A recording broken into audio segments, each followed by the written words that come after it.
There were countless independence activists who fought for liberation, but they weren't all Korean. Many foreigners also fought to the end for Korea's independence. For example, Chiang Kai-shek funded the Provisional Government of the Republic of Korea, and Fusei Tatsuji defended independence activists as a lawyer. Yet, we've overlooked an important person. That person is Renya Mutaguchi, a truly brilliant strategist. Let's take a look together at how he contributed to Korea's independence. First, let's start by looking at his photo. This is our brilliant strategist, Mr. Renya Mutaguchi. Renya Mutaguchi proposed and carried out numerous innovative strategies for Korea's independence. From the Japanese perspective, this innovation was like a bomb on the scale of the Hiroshima atomic bomb. As a Korean, I note that Renya Mutaguchi single-handedly rendered a million-strong Japanese army unable to fight. Isn't that amazing? Renya Mutaguchi held the rank of colonel in 1937, and at that time, he was stationed at Lugu Bridge in Beijing, China. At that time, Renya Mutaguchi was serving as the commander of the 1st Infantry Regiment. Lugu Bridge is a name that sounds familiar, right? That's right, Koreans know it as the site of the Marco Polo Bridge incident. He was also the person who led this incident. On July 6, 1937, the 1st Infantry Regiment, led by Renya Mutaguchi, was conducting live-fire training in the Chinese-controlled area northeast of Lugu Bridge without prior consultation with China. Of course, since the Japanese army was intruding into the Chinese-controlled area, the Chinese army was on high alert. Fortunately, as of the night of July 7th, the Chinese army hadn't attacked the Japanese, and after the Japanese completed their training and withdrew, the situation temporarily stabilized. But suddenly, at 10:40 p.m. on the night of the 7th, about 10 gunshots rang out, and then the gunfire increased to dozens of shots. The 8th Company's commander of the 3rd Battalion 1st Infantry Regiment gathered his soldiers to check their numbers, but found one missing.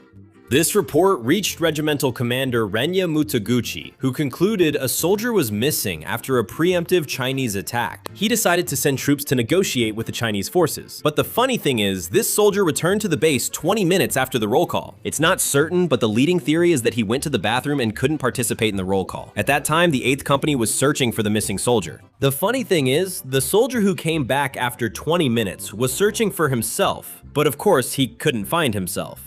They realized later the soldier had returned, but no one reported it. Meanwhile, Chinese and Japanese forces were discussing how to find him. Here, Renya Mutaguchi's ingenious strategy comes into play. During negotiations, Renya Mutaguchi suddenly attacked the Chinese from behind. At 4:20 a.m., while talks continued, Mutaguchi ordered the 3rd Battalion to strike the Chinese, resulting in Japanese bombardment and casualties. The Japanese launched a surprise assault on Chinese outposts, leaving about 80 Chinese soldiers killed or wounded. This became known as the Marco Polo Bridge incident, which led to the Second Sino-Japanese War. Previously, I mentioned Japan's million-strong army became combat ineffective. The war marked the start of Japan's downfall, forcing it to commit millions of troops on the continent. Due to the impact of the Second Sino-Japanese War, the Pacific War, which was the decisive cause of Japan's defeat, also broke out. Renya Mutaguchi, by himself, played a crucial role in tying down millions of Japanese troops in China and ultimately bringing about Japan's downfall. During that period, 30% of Japanese military deaths happened in China, with nearly 2 million soldiers killed or wounded. These devastating losses also impacted the Pacific War. It advanced Korea's liberation by about 10 years. After that, Renya Mutaguchi made good connections, was promoted to lieutenant general in 1940, and was transferred to Singapore. At this time, Renya Mutaguchi led the Battle of Jitra during the Battle of Singapore. During this period, Renya Mutaguchi had a truly astonishing experience. British forces airdropped supplies, but the Japanese army captured them and ended the battle without supply issues or losses.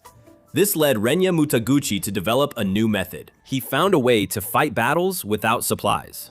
As time passed, Renya Mutaguchi was promoted to commander of the 15th Army in March 1943. At this time, Renya Mutaguchi came up with the idea of the invasion of India, the Imphal operation. This Imphal operation was a plan to cross the Arakan Mountains from present-day Myanmar and directly attack the northern region of India. Here, they only brought 15 days worth of supplies. He said that in his 30 years of military service, he had never felt such a strong conviction of certain victory. With this belief, he pushed forward with the Imphal operation. And unbelievably, this absurd operation was actually approved. It seems that the political maneuvering rampant within the Japanese army played a part in this. Anyway, this strategy was a reckless gamble. 90,000 Japanese troops headed toward the Imphal region in India completely unprepared. The importance of Imphal and the strategy of catching the British forces off guard were considered somewhat effective. The problem was that everything else was a complete mess.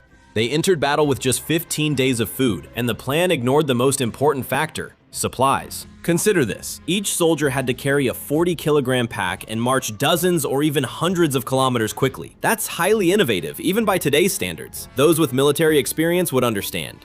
Being told to carry this load and march hundreds of kilometers is nothing short of hell for the soldiers. Naturally, once the Imphal operation began, problems started to arise.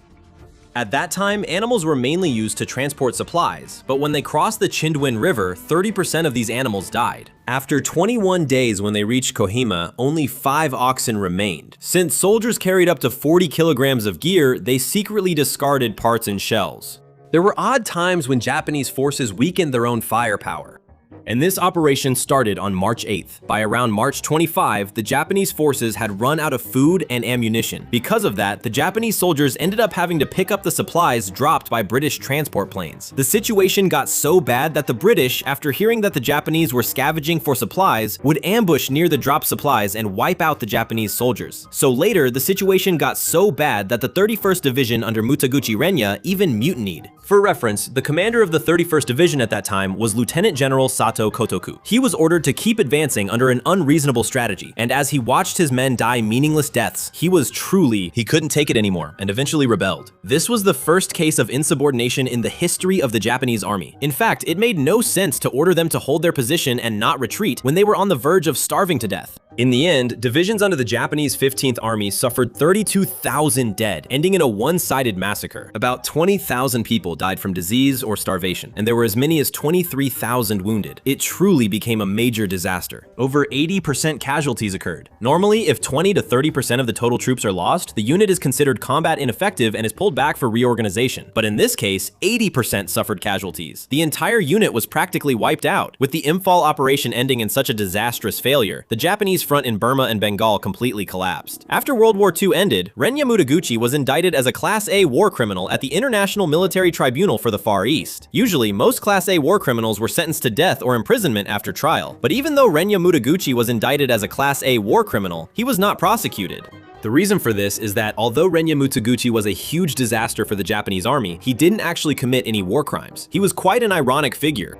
He later died in 1966 at the age of 77. Until the end, he insisted that he had done nothing wrong. Yes, he died saying, "It was my subordinate's fault." Mutaguchi Renya actually had a significant impact on Korea's liberation. First of all, the biggest factor was the Second Sino-Japanese War. By starting the war himself, he was able to tie down millions of Japanese troops in China, and as a result of the Second Sino-Japanese War, the Pacific War broke out. As you all know, the Pacific War ended with Japan surrendering after being hit by 2 atomic bombs in the Imphal operation. Without fighting many battles, he devised some truly incredible strategies, losing 80% of his troops and causing the collapse of the Japanese front in Burma. So while Korean independence fighters fought with weapons in hand, Mutaguchi Renya worked very loyally to bring down the Japanese army from within. I think he was truly an amazing contributor. If Mutaguchi Renya hadn't existed, history today might have turned out a little differently. Of course, Japan's ambition to conquer China was strong, so the Second Sino-Japanese War would have happened eventually. But you never know how things might have turned out. Mutaguchi Renya, the hero of Korea who sped up Korea's independence by 10 years. I will end this video with gratitude to Mutaguchi Renya. What do you think about Mutaguchi Renya? Please let us know in the comments. Thank you.